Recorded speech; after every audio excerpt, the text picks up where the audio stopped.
സുബർഗത്തിൽ എനിക്കെന്റെ വരനായി വരണം, സുബ്ഹാനോടിരവോദാൻ കരം നീട്ടിത്തരണം. ഇത് കണ്ടേ ഉമ്മയിന്റെ മനസ്സൊന്നിടരണം, എനിക്കങ്ങ് സുഖിക്കണം, പിന്നെ പടച്ചോനെ സ്തുതിക്കണം.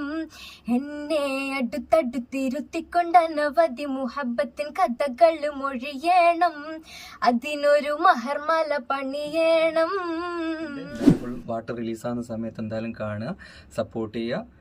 ഓക്കെ.